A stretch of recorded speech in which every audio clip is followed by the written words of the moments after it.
वस्तुओं के विक्रय मूल्य के बराबर है तो लाभ प्रतिशत बताइए। तो ध्यान दीजिएगा, ऐसे सवालों को आप बहुत ही कम समय में बच्चों कैसे सॉल्व कर सकते हैं। आप ऐसे लिखिएगा, क्रय मूल्य यानी सीपी और विक्रय मूल्य यानी कि एसपी। तो 18 वस्तुओं का क्रय मूल्य यानी 18 सीपी और 15 वस्तुओं के विक्रय मूल्य के बराबर है यानी कि 15 एसपी। बस, तो 18 वस्तुओं का क्रय मूल्य यानी 18 सीपी और 15 वस्तुओं का विक्रय मूल्य यानी 15 सीपी। तो 18 सीपी बराबर 15 एसपी हो गया। बस, अब आप इसको लिख सकते हैं क्या, सीपी बटे क्या, एसपी। तो बच्चों इधर है 15 और इधर ले आइए आप क्या, 18। तो बस सवाल आपका सॉल्व हो चुका है। सीपी कितना है 15 और एसपी कितना है 18, यानी एक वस्तु की सीपी कितनी आ गई 15 और एसपी कितना आ गया 18, यानी खरीदा 15 में और बेच दिया 18 में। तो यहाँ से बच्चों प्रॉफिट होगा, प्रॉफिट परसेंट इक्वल टू क्या होता है, यहाँ पर कितने का प्रॉफिट हुआ 3 का, और प्रॉफिट एंड लॉस किस पर होता है, सीपी पर। तो 3/15 यानी 1/5, 1/5 यानी कितना परसेंट, 20%। या आप इसको 100 से गुणा भी कर सकते हैं ऐसे। तो 3 से कट गया कितनी बार, 5 बार, और 5 से काट दिया आपने कितनी बार बच्चों, 20 बार। ठीक है, तो आप जानते हैं बच्चों, ये आपको जानना चाहिए कि इस प्रकार के सवाल हर एक एग्जाम में हर हाल में पूछे जाते हैं। तो आप बहुत ही आसानी से कर सकते हैं। 18 सीपी बराबर 15 एसपी, तो सीपी बटे एसपी आ गया, इधर बचा 15/18। तो प्रॉफिट परसेंट कितना हो गया, 3 हुआ। खरीदा था 15 में, बेचा 18 में, तो 3 का प्रॉफिट हुआ किस पर हुआ, 15 पर, क्योंकि प्रॉफिट एंड लॉस ऑलवेज किस पर कैलकुलेट किए जाते हैं, सीपी यानी कि क्रय मूल्य पर। तो 3/15 यानी कितना के बच्चों, 20%। आइए कुछ देख रहे हैं क्या, 12 वस्तुओं का क्रय मूल्य 16 वस्तुओं के विक्रय मूल्य के बराबर है तो लाभ अथवा हानि प्रतिशत बताइए। तो बस 12 वस्तुओं का क्रय मूल्य, तो 12 सीपी बराबर 16 एसपी।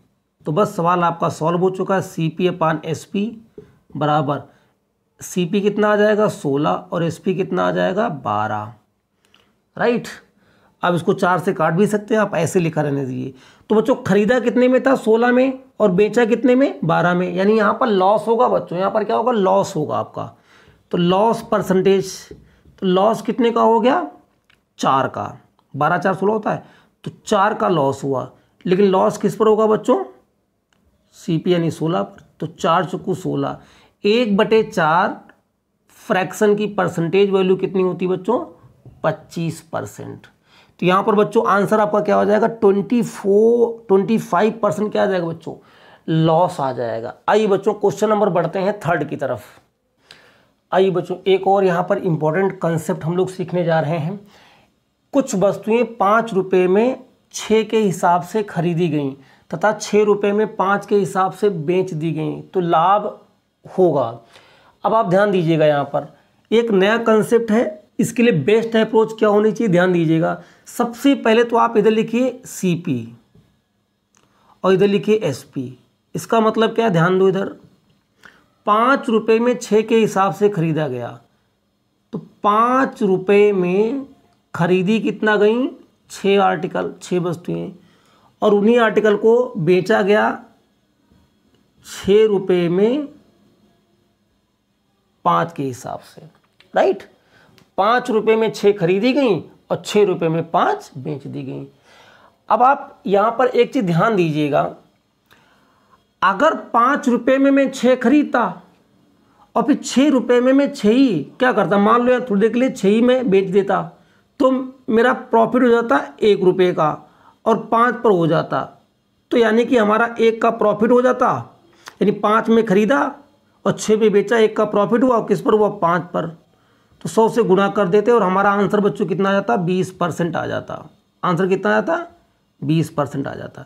लेकिन अब ध्यान दो, यहाँ पर बच्चों नंबर ऑफ आर्टिकल सेम नहीं है। तो बस अगर नंबर ऑफ आर्टिकल बच्चों सेम ना हो तो आप क्या करेंगे, सेम कर लेंगे।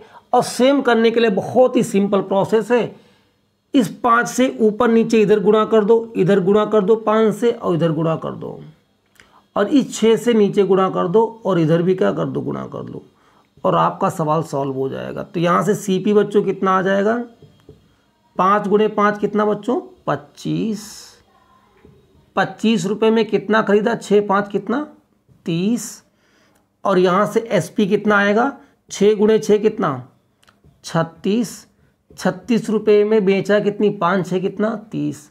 और अब ध्यान दो बच्चों, देखो नंबर ऑफ आर्टिकल यानी वस्तुओं की संख्या बच्चों क्या हो गई, सेम हो गई हैं।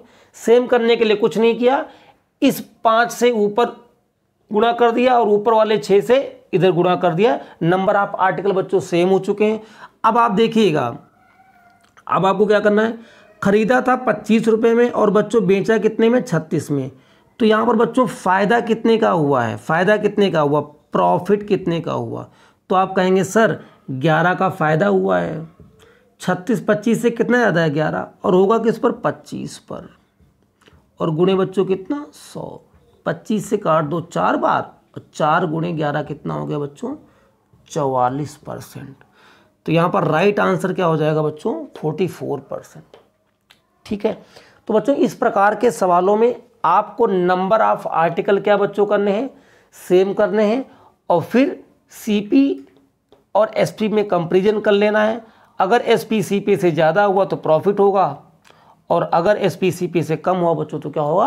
यहाँ पर 4 देख रहे हैं, एक लड़के ने 16 रुपये में 18 की दर से अंडे खरीदे और 20 रुपये के 22 की दर से बेच दिए, तो उसका लाभ अथवा हानि प्रतिशत बताइए बच्चों। तो आइए देखते हैं सवाल को।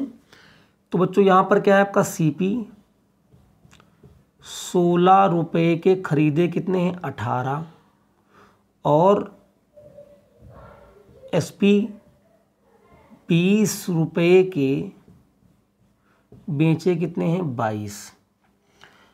तो आप बच्चों ऐसा कहो ना, ऐसे वैसे 22 से आप 18 और 22 को 16 से गुणा कर सकते हो, और 18 को 22 से इधर गुणा कर सकते हो। लेकिन आप थोड़ा इसको ना कैलकुलेशन कम भी कर सकते हो। 2 से आप इसको काट दो, कितनी बार कटेगा ये 9 बार, और 2 से कितनी बार ये 8 बार, और नीचे भी काट दो 10 बार 2 से, और ये कितनी बार 11 बार। ये अगर किसी नंबर से कट रहा हो, एक ही नंबर से दोनों कटने चाहिए। एक नंबर से ये 2 से ये भी कट रहा है, 2 से ये भी कट रहा है, मतलब ये और ये एक ही नंबर से कटना चाहिए। तो 2 से ये कट गया, और ये भी 2 से कट गया, राइट। अब आप क्या करें, 11 से इधर गुणा करें, 11 ठीक कितना हो जाएगा 88, और 11 9 कितना बच्चों 99, और ऊपर 9 से इधर गुणा करेंगे, 9 दाम कितना 90, और 11 गुणे 9 कितना हो गया 99। अब ध्यान दो, इधर CP कितना आ जाएगा आपका 88 रुपये में बच्चों खरीदा आपने, 88 रुपये में 99 वस्तुएं आपने खरीदी, और इधर SP 90 रुपये में बच्चों आपने बेचा कितना है 99, यानी नंबर ऑफ आर्टिकल क्या हो चुके हैं, सेम हो चुके हैं। तो 88 रुपये में आपने 99 आर्टिकल खरीदा है, और 90 रुपये में 99 आर्टिकल आपने सेल किया है। तो यहाँ से बच्चों प्रॉफिट कितना आ गया, 88 में खरीदा 90 में बेचा, तो प्रॉफिट होगा यहाँ पर कितने का 2 का, और प्रॉफिट किस पर होगा 88 पर, गुणे बच्चों कितना 100। तो अब आप काटिएगा इसको, 2 से काटो 44, और 4 से काट दो, ये कितनी बार 11 बार, और 4 से कितनी बार ये 25 बार। तो 25 में 11 का बच्चों भाग दे दो, तो 11 दूनी 22, ऊपर कितना बचा 3, तो 2 सही 3/11% आपका प्रॉफिट आ जाएगा बच्चों। ठीक है, तो इस प्रकार से बड़ी आसानी से बच्चों आप सवाल कर सकते हैं। आइए बच्चों एक सवाल इसमें फिर देख रहे हैं। यहाँ पर एक आदमी ने कुछ आम 2 रुपये में 4 की दर से खरीदा। समान आम मतलब उसी कैटेगरी के 4 रुपये में 2 की दर से खरीदा। यहाँ पर बच्चों 2 बार खरीदा जा रहा है, राइट। और उन सभी आमों को 6 रुपये में 8 की दर से बेच दिया गया, तो लाभ अथवा हानि बताओ। तो बच्चों आप क्या करें, सबसे पहले आप इन दोनों को ऐड कर लें, क्रय मूल्य को पहले आप बना लें जो है। तो आप अगर देखेंगे तो पहले 2 CP हैं, 2 रुपये में 4 की दर, और फिर 4 रुपये में 2 की दर से खरीदा गया बच्चों। तो आप ध्यान दो, पहले आप इनको ऐड कर लो। तो कभी ऐसे मत ऐड करना कि 4 2 6 और 4 2 6 रुपये में 6 खरीदा, यानी 1 रुपये में 1 खरीदा, नहीं, गलत हो जाएगा। आप ऐड तभी कर सकते हैं जब आपके नंबर ऑफ आर्टिकल सेम हो। तो यहाँ पर 4 आर्टिकल है, यहाँ पर 2 हैं, तो 2 को 4 बना दो, 2 से गुणा कर सकते हो, और इधर भी 2 से गुणा कर लो। तो अब आप ध्यान दो, 2 चौक कितना 8 हो गया, 8 रुपये में 4 खरीदा और 2 रुपये में 4 खरीदा। तो यहाँ पर भी 4 है, यहाँ पर भी 4 है, तो 4 और 4 बच्चों कितना आ गए 8, 4 और 4 कितना आ गया 8 आ गया। अब 4 दूनी 8 और 8 दो कितना हो गया 10।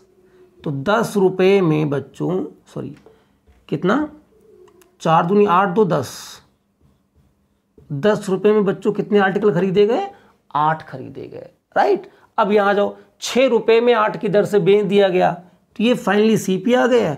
और एसपी इन्होंने कहा 6 रुपये में 8 की दर से बेचा गया, तो 6 रुपये में 8 की दर से बेचा गया। तो बच्चों सीपी 10 रुपये में 8 खरीदा और 6 रुपये में 8 बेचा, तो यहाँ पर नंबर ऑफ आर्टिकल सेम है।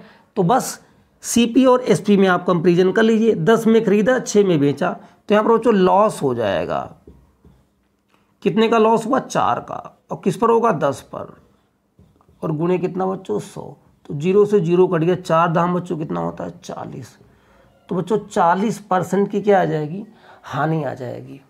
एंड होप बच्चों ये सवाल बहुत ही इंपॉर्टेंट है, छोटी छोटी वीडियो मैंने बनाई हैं और आप बहुत ही आसानी से इन चीज़ों को बच्चों कवर कर सकते हो। बच्चों वीडियो अगर ये आपको अच्छी लग रही है तो चैनल को आप लाइक करिए, सब्सक्राइब करिए और अपने दोस्तों में आप शेयर भी कर सकते हैं। बहुत बहुत धन्यवाद आप सभी का।